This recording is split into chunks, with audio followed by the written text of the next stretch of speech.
Hi, and welcome to Night Clerk Radio. This is episode 107. Some nice summer jams, The Lone Ranger and Quenched. So we just picking new music, and coincidentally, we both picked albums that are pretty appropriate for these warming up times this season. Yeah, it's the season. Yeah. One of these artists, at least, is one who's been around a while in the vaporwave scene, but I don't know the other one, so... It'll be, I guess they're a newer artist, so it's kind of a mix of old and new. Yeah. So, the classic vaporwave producers, iacon, who's your album. It's funny. They're one of those ones I know they've been around forever, and I know I've heard them in mixes and stuff, but I'm just sadly not as familiar as I should be with a lot of their music, even though a lot of the album covers on their Bandcamp look very familiar. So I may have seen them in the past. Whereas the Lone Ranger that's Matt, who's I was going to say this in the album section, but we'll just talk about it now real quick. I don't know how you transition from up and coming to up and came. I don't know. But yeah, he's a fairly new, a comparative to iacon, a newcomer on the future funk scene. And yeah, they're both summery. One's future funk, one is sea punk. I sort of joked that the sea is going to play a big part in our future, so it's appropriate. Yeah. And you're going to want to get quenched when it gets hot, and that happens. Yeah, so. Exactly. I mean, both these albums kind of show that, again, one of the things we've been talking about recently with newer music is like the newer directions vaporwave is taking.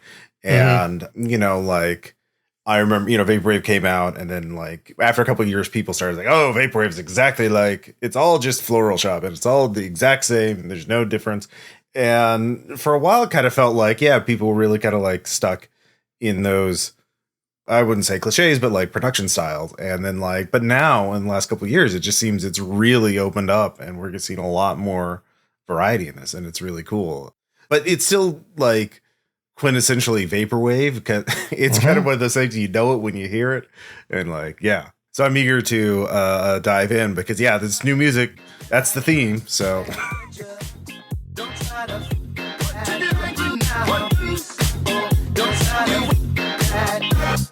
get you. Don't try to don't try to get you. Don't try to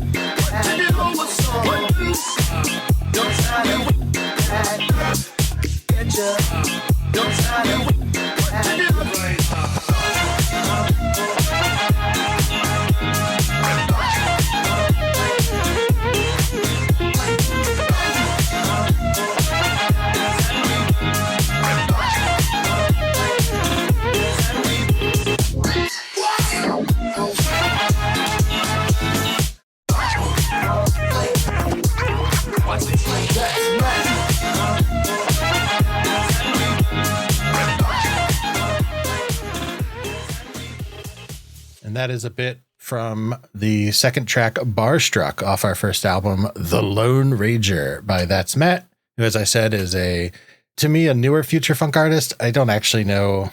If I did basic research before the show, it'd be fine. I feel like that they've only been making music for a couple of years, and they're part of this new batch of future funk that I really like. So like Crystal Eternal and Cyan Blue are two other names that we talked about on the show. Cyan Blue is definitely one I want to do an album for at some point. Future funk, but it's very modern.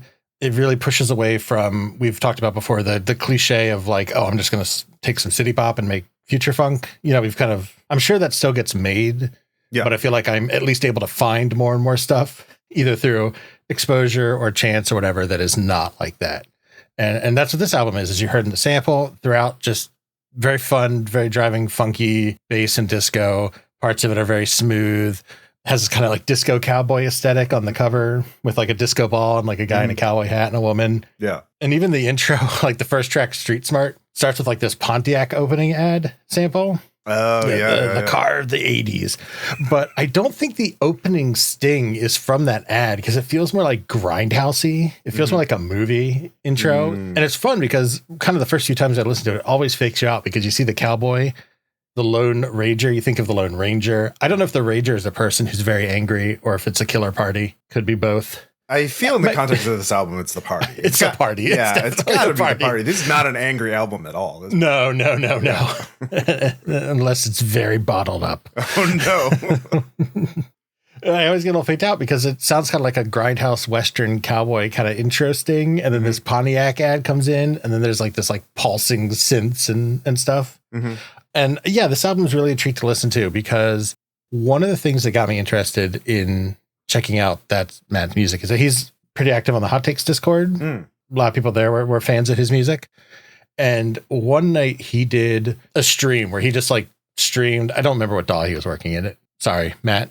Anyway, point is that he was working and he was like showing the samples and like talking about samples. And he's in this sort of modern, very highly technical approach to sampling of like micro samples of like, I'm taking just this little syllable of this vocal piece and like turning it into something, or like chopping up all these vocals so much that they sound more like instruments than voices anymore. And that really like hyper technical approach to the Plunderphonics was sort of what really, really got me interested.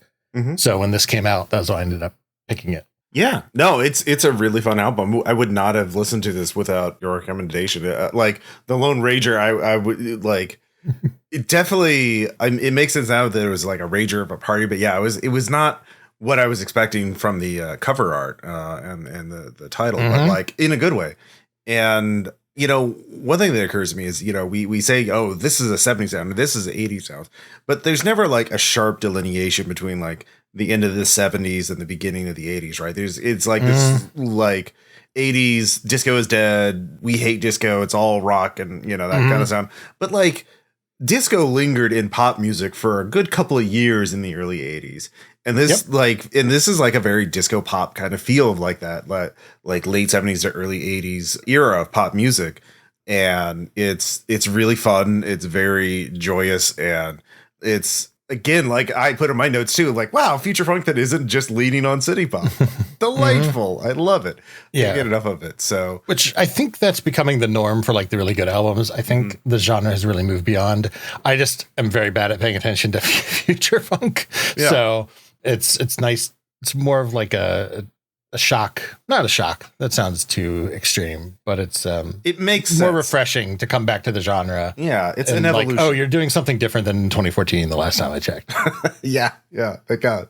Yeah, no, I think it's this evolution. Like people like, all right, we've kind of mined city pop for all it's worth. Let's branch out and try some other sounds that still make sense. Because I mean, at its root, future funk is like based in the disco in some way, and like just branching out from that. But like, you know, disco's influence is still felt today in all kinds of pop music. But yeah, this is super fun, and there's a lot of really cool little production things, and just like a lot of really fun, like the samples, like you already mentioned. I love those. Like, there's not a lot of them, but they really are well placed, and again, give it that like early 80s, like late 70s feel. Yeah, exactly. And I think there's like an interesting progression to this album where the first 4 tracks are just straight up like fun party tracks. Like very easy beat to latch onto, like great drums and bass. Some cool little glitching stuff like at the beginning of Tropic, like it's hot. But then, you know, there's all these cool little horns, like in that bar struck sample I played. There's some like fuzzy horns in this, vocals here and there. But like, yeah, these first 4 tracks are like this relentless sense of like, oh, I'm having fun at a party. I'm at the Rager. Yeah. And then there's track 5, Juxtapose, which slows down, smooths out, brings in some more modern sounding elements. So there's like some refrain that sounds more like late 80s, early 90s R&B, maybe even a little bit later than that, driving. And it does that for like a part of the track. So actually, let me play a sample from that so you can kind of get a feel for the variety that's on this album.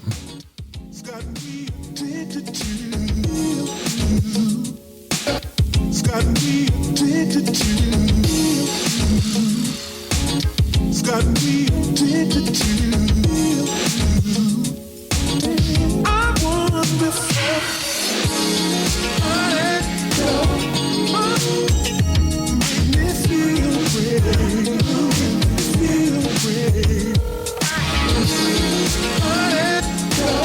Make me feel brave.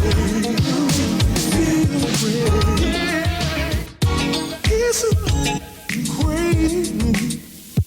I think that Isn't crazy? I thought Isn't crazy?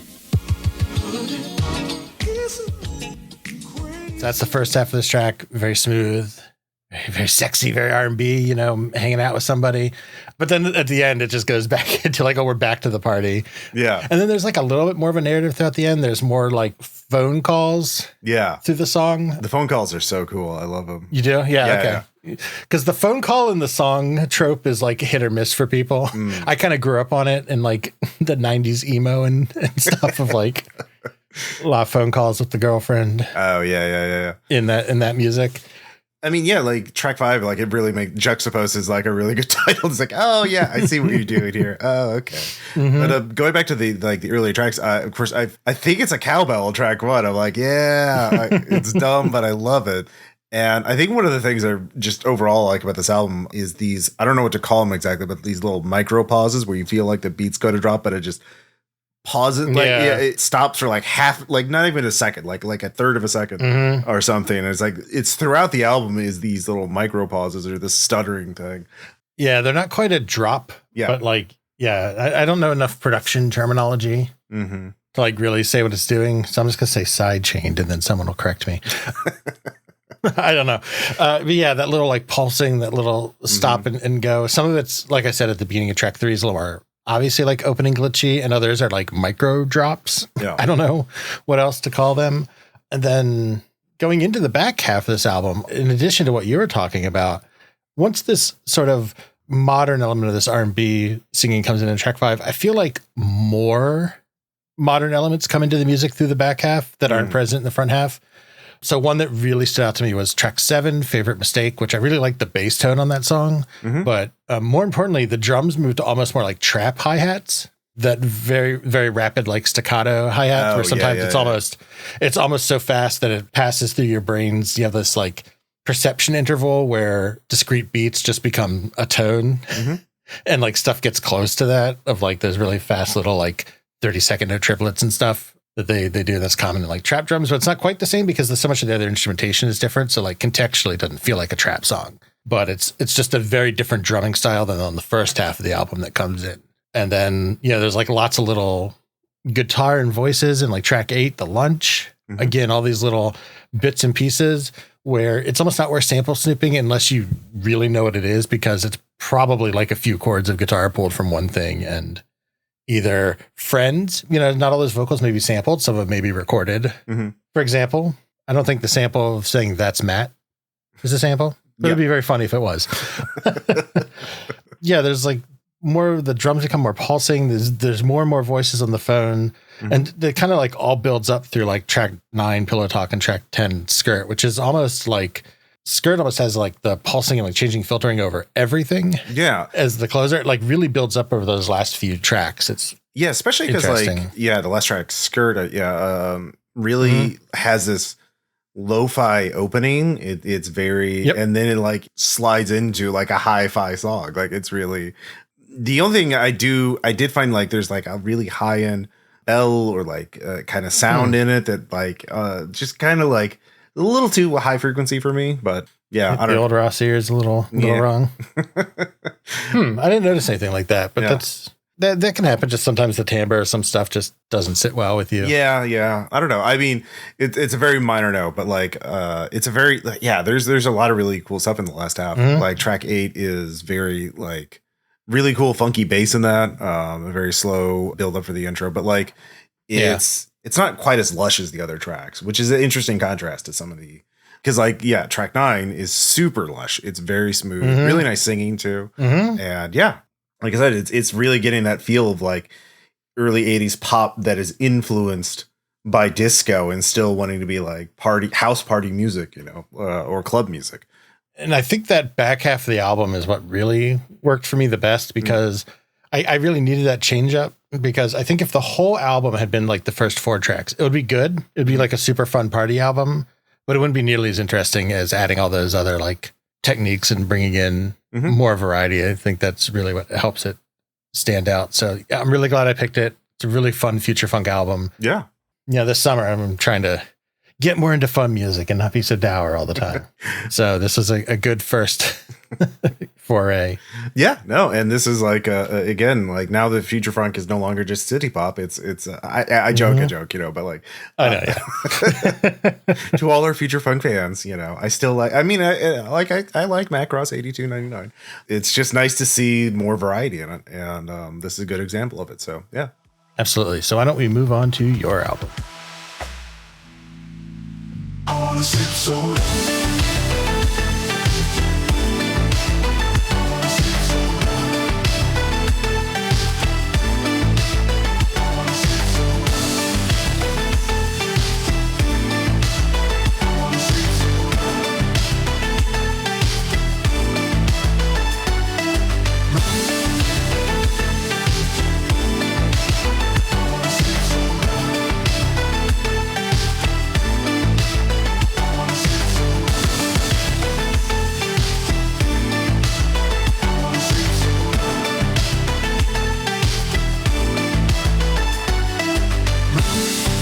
Take a ride with me.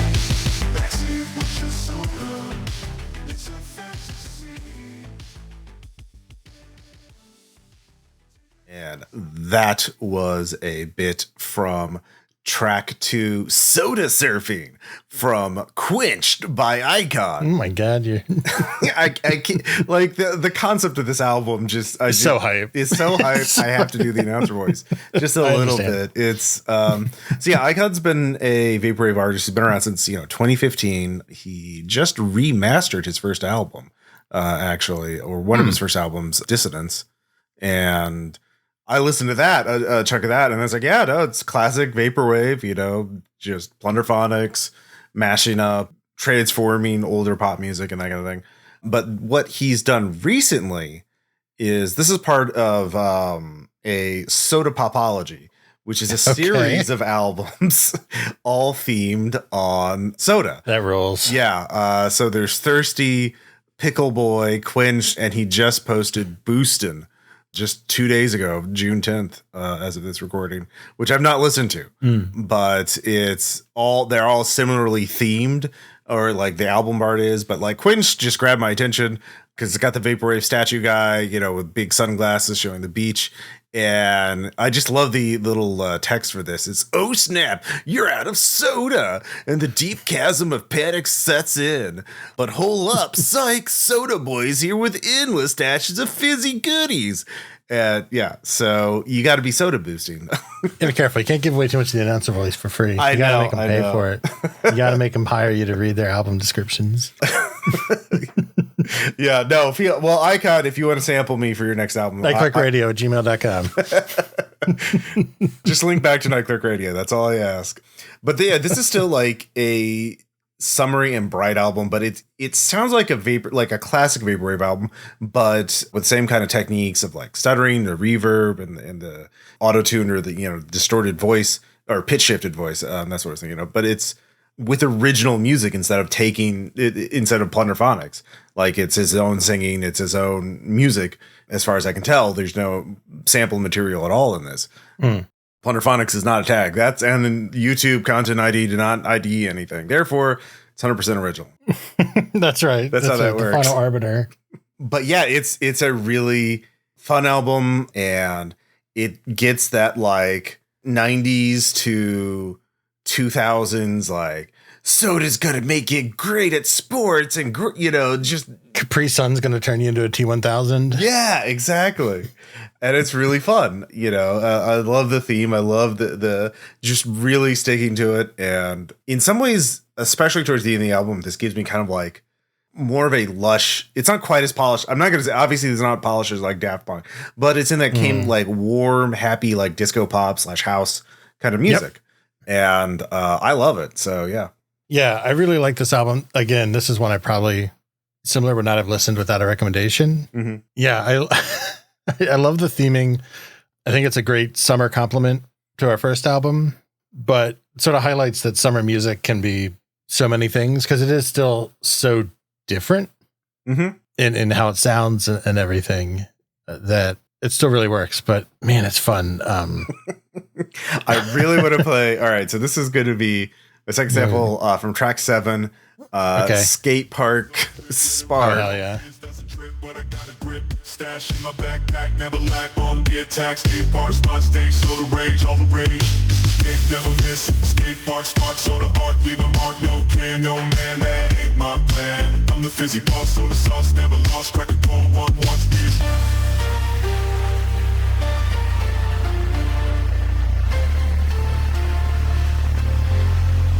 Skate park, spot, soda art, fizzy boss. Skate park, spot, soda art, fizzy boss. Skate park, spot, soda art. I love this rap. Just hell yeah, skate park, soda park, man. Like, it's so fun. Like, this is just I can imagine if somebody made like this sounds like an album you listened to 10 years ago, but it's just made with original music and then just vaporwaving the hell out of it. Yeah. So focus down a little bit. I really like that the first few tracks are actually fairly long given the subject material and they have this time to breathe. So like the back half of Soda Surfing is so good. Like that really comes out of nowhere to me and is great. Love the beats, love a lot of the synth bass, especially on track 3. I think track 4, Surge Thurston, I really liked because like all the other tracks has great instrumentation, but for me having the slightly more downplayed vocals was a little bit better. I wasn't expecting so much lyrical driven music. It's just a personal preference. Yeah, that's true. And I my only complaint is this album doesn't have the lyrics on the Bandcamp page. Like, yeah, we've got to make a vinyl release with the lyric liner notes. Yeah, like exactly. Big fancy old school lyric liner notes. That- Yeah. Otherwise, how am I going to learn the skate park rap? Exactly. Yeah. We need to know skate park, soda park, spark. Yeah. Exactly. Yeah. Wow. You got it. You're so good. But what I really like is that much like the Lone Ranger, the last half of the track or last half of the album rather does start to bring in more interesting stuff. So I think like track 5, I love all those little synth melodies that play throughout. In track 8, there's also like synth horn stings that come in every so often. Just highlight the Really like good guitar too. yeah, exactly. That's what I was gonna say next. Is track 9 and 10 both have like really, really good like funk disco guitar with like other nice synth elements against it. And particularly again on this type of album, you need to have like great bass pads, either like synth bass or recorded or sampled. And they generally have that. Love the synth bass, like I said on track 3. Love the big old bass on track 9. Nothing. So you bought this, right? Did you buy this? Yeah. Are there other tracks? Because one thing I thought was kind of surprising is that track 10 is a very abrupt ending for the album. I thought, which I don't mind, but I didn't know if it's only track. if there were it's more only, tracks. 10 tracks. Okay. Yeah. Okay. Yeah, we always try to support, so I figured you did. Yeah, I did, so I could get on Bandcamp app. But yeah, it's That's right. 249 last track. Just like, Okay. Then if there are hidden tracks or anything that went into. Yeah. Now we need the remastered version with the secret tracks. It's just you reading them. Oh yeah, It's just you. yeah. The audiobook version of Quenched. That's what we need. Well, track 10 is also like the one that made me think of Daft Punk too. Actually, like that, like later Daft Punk, like when they're working with Pharrell and like, yeah, again that kind of like lush French house like version of pop music where it's a very smooth production and there's a lot of cool elements to it. Ear candy, which is obviously a good thing. So if you like that kind of music, which I do, so That's right. You do. Yeah. A lot of great vocal hooks, really fun production. Makes me want to dig into the rest of that soda popology. Soda popology. Yes. Thank you. I blanked on the term. Yeah. People were talking about it. Thirsty is the first one. Yeah. Which I'm not listening to any of the others. I am a bit like Thirsty and Boostin' look great, but like he did fucking Pickle Rick thing. Like it's Pickle Boy. Like I don't know what to tell you, but like as a second album, It's Pickle Boy. It's not Pickle Rick. You're a pickle boy. You're a pickle with a zesty, crunchy attitude, sipping on the finest, crispiest, fizzy canned sodas and dodging all those who want to bite your briny behind. Yeah. This is your salty manifesto. That's some good ass album theming. Yeah. Pickle Boy has to meet Cool Rat. There we go. That's the team up. So that's that's outside of the NCR lore Venn diagram, perhaps. But yeah, Cool Rat is a character that you had in some RPGs that was like a giant anthropomorphic rat 90s icon, like, hey kids, Oh, yeah. let's go skateboard down at the abandoned mall. Yep. He's a running Very gag. popular, enduring, an enduring popular gag on your RPPR podcast. Yeah. Everyone loves Cool Rat. Well, Maddie won't let me do the Cool Rat voice when it's just us. It's, yeah. yeah, every relationship needs boundaries. It's just healthy. Yeah, I guess. But it's okay. Relationships also require sacrifice for us. Yeah, they really do. I'm very brave. Anyway, back to Quenched. Yeah, again, super fun. I really, really liked it. I want to check out the others. It's funny that Boostin' just came out. Maybe give that a listen. Mm-hmm. See there too. Yeah, just I don't know. It feels good to be like in the era of summer music in like an enjoyable way. Mm-hmm. It, like kind of back entering my future funk. Era actually sounds too strong. I'm gonna say it's like a character arc. You know, Yeah. It's not a phase. It's stronger than a phase, but it's not an era. So I'm going to say it's an arc for me, Ross. Ooh. But yeah, I think, maybe a soft pledge to try to do more summery Mm-hmm. music throughout. Although no promises if somebody releases some really dope summer signal wave or something. Oh, yeah. Yeah. But that still counts. Yeah. That counts. Man, But yeah, I want to I've know what really- summer signal wave is. Like, how is Well, it? no, QUENCHED did the Summer Station album that Oh, was yeah. all like hanging out at the beach with Yeah, your that's true. Yeah. All your right. partner. Yeah. I want to see CT57's Summer Signal Wave album. That's Canada. They don't have summers. Well, then maybe it's an album about I know the that's not true. absence of summer. I know that's not true. Yeah. Don't tweet me about summers in Canada.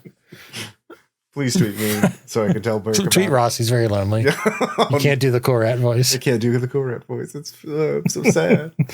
So But yeah, thank you so much for this pick.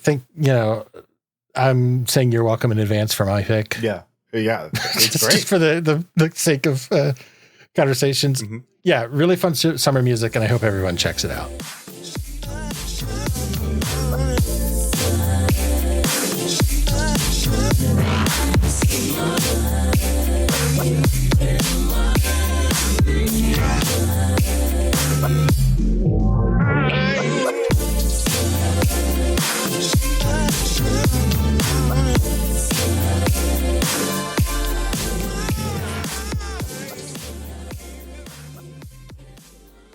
Thank you so much for listening. This episode was a lot of fun to do, and I'm looking forward to doing more. But we are going to be taking a brief hiatus for reasons practical reasons.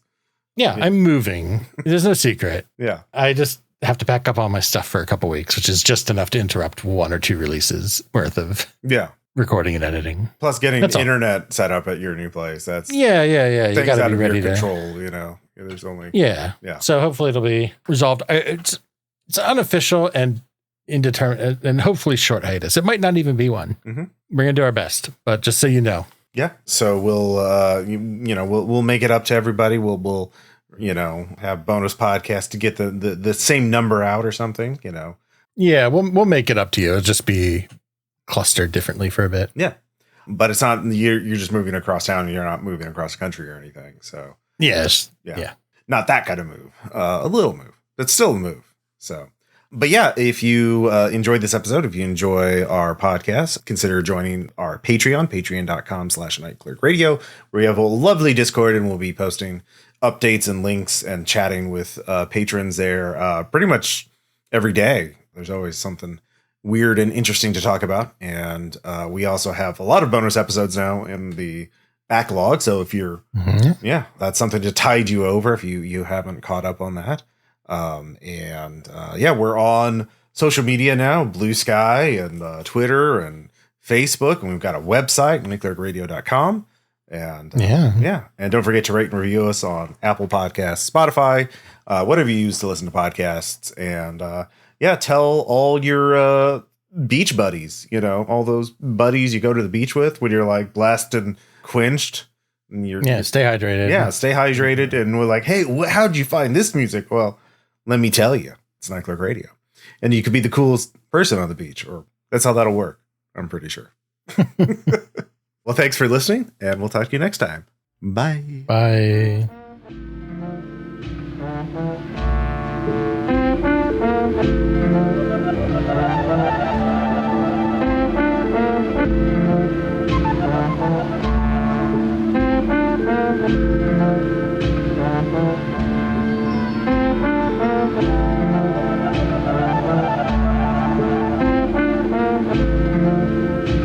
Bye.